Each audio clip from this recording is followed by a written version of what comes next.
Imagine possessing a toolkit to steer projects to success effortlessly and consistently. Why, or I should say, while delivering results that exceed expectations. If this is you, you want to stay tuned because these, what I'm going to discuss, are some hallmarks to enhance, and I do mean enhance, your project management skills. If you're new to the channel, I go by the name of ED. For all you smart and intelligent folks out there, listen, that just simply means Ed. Today's episode is entitled, I don't know why I swung like that, like I was trying to. Today's episode is entitled, How to Improve Project Management Skills. Again, how to improve project management skills. I have a 7-point framework. After those 7 points, family, I'll tell you how we normally do it. I'm out of here at that point. So let's go to the first point. One of the things I encourage people to continuously do in this craft, and any craft that you decide to commit to, is point number one, continuous learning. One of my favorite books out there is Mindset by Carol DeWitt. She talks about a growth and fixed mindset. A growth mindset, they don't believe when they fail that they're a failure. Ooh, I think I just said something. I'll slow it down and bring it back because it may have missed you. I said, in reading Carol DeWitt's book called Mindset, she talks about a growth in a fixed mindset. And in a growth mindset, when someone fails, they don't look at themselves as a failure. They just look at, oh, this is not going to work. Versus a fixed mindset is like, oh, it's never going to work for me. Everything is always, it always happens to me, like everything negative. Yeah.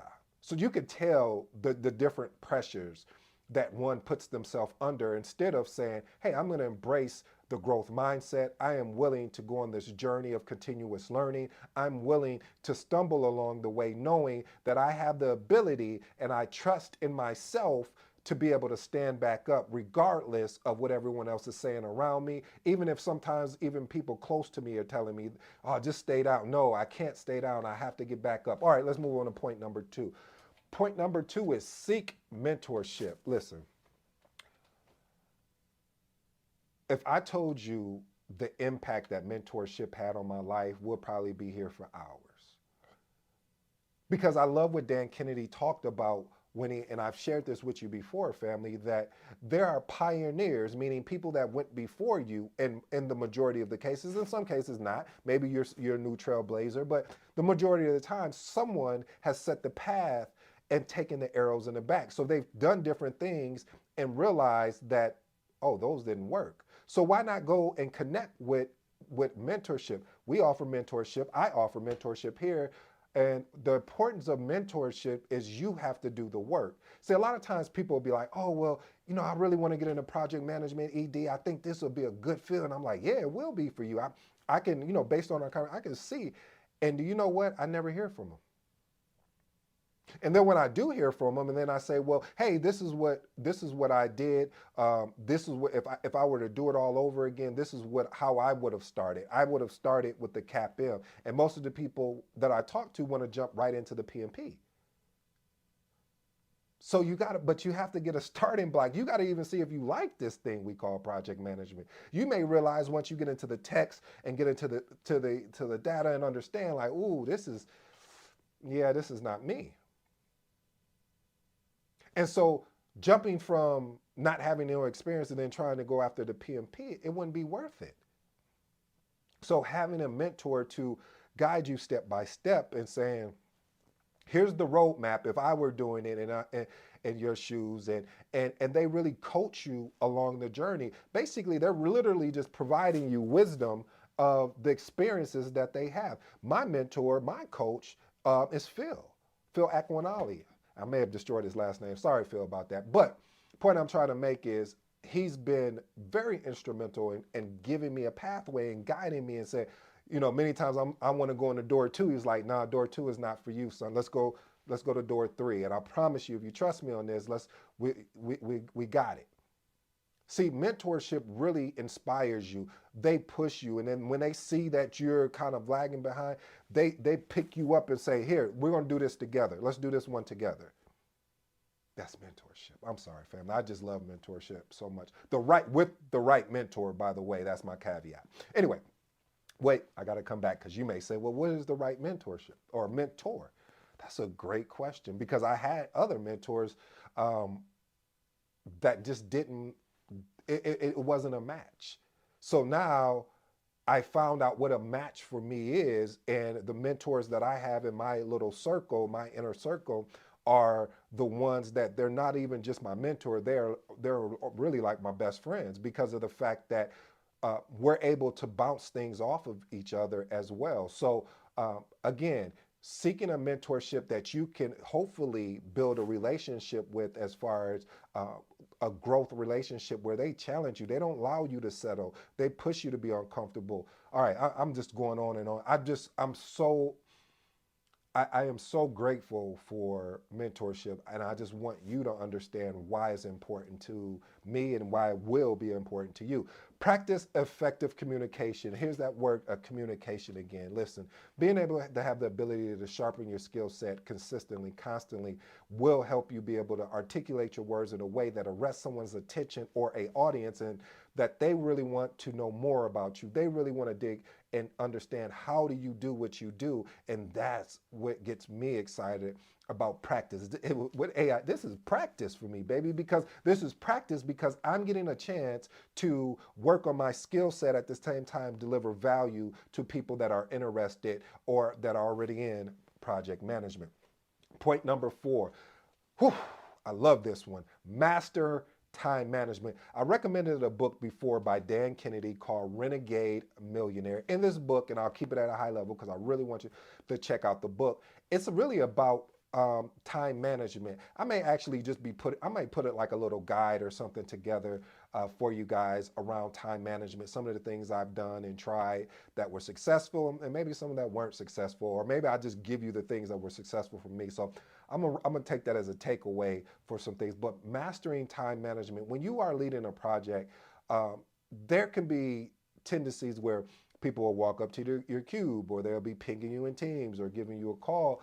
And sometimes you need to block all of that out and work on the thing you need to get out to your team in order for your team to be successful. Maybe they're counting on you for meeting minutes. Maybe they're counting on you for a data analysis, that you got to scrub a lot of data and get that information out. So that's why I challenge you, family, to learn to work on mastering your time. If you say right now for an hour, I'm going to sit here and go through my project plan, make sure everything is updated.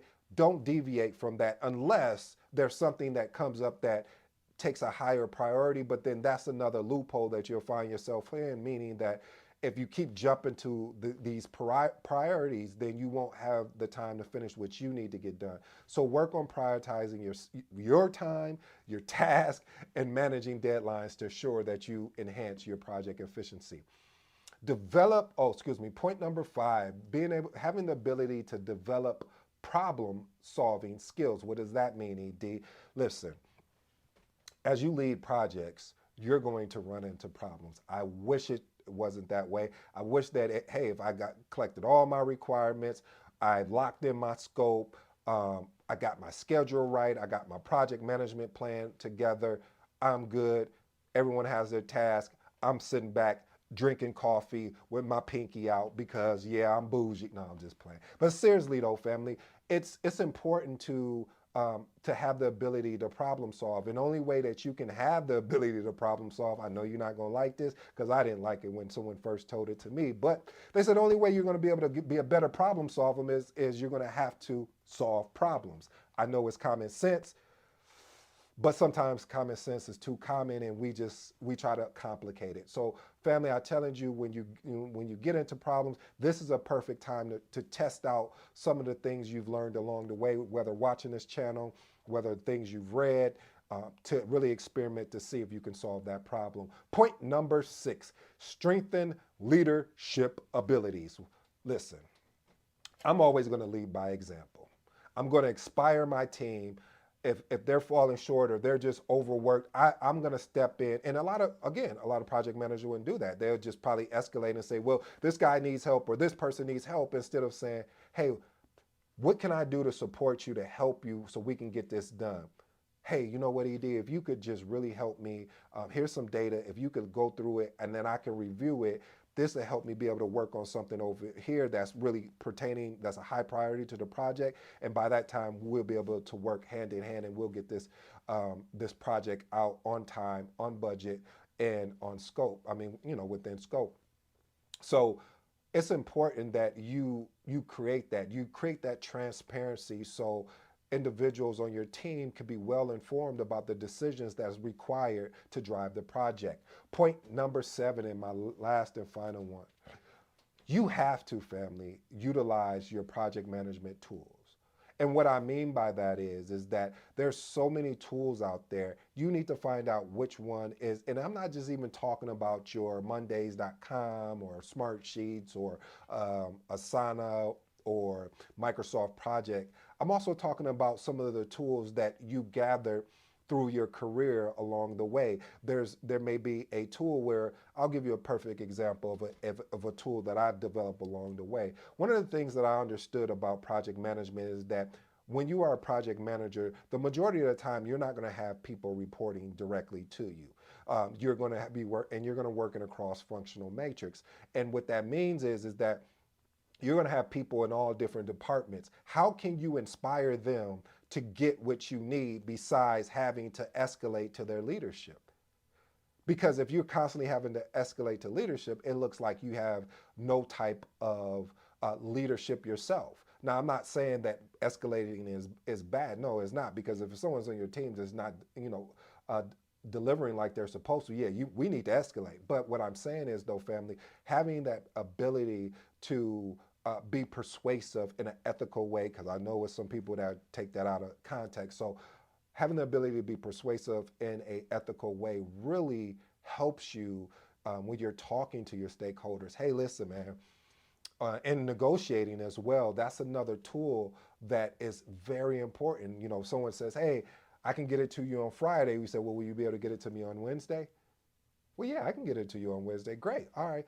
What did I just do there? They told me Friday, but I pulled back 2 days and said Wednesday. The reason why I did that is because was Friday really the real date? I don't know if it really was. Maybe they put that cushion in there just in case something happens. But at least let's say Wednesday to see if we can get it done. Or another question I may ask, well, what's an earlier date than Friday that you can get it done? Maybe they may come back and say, oh, well, I probably could get it done Tuesday. So family, I challenge you again to reach into your tool belt, and I call the tool belt of wisdom, the tool belt of organization, the tool belt of systems and processes.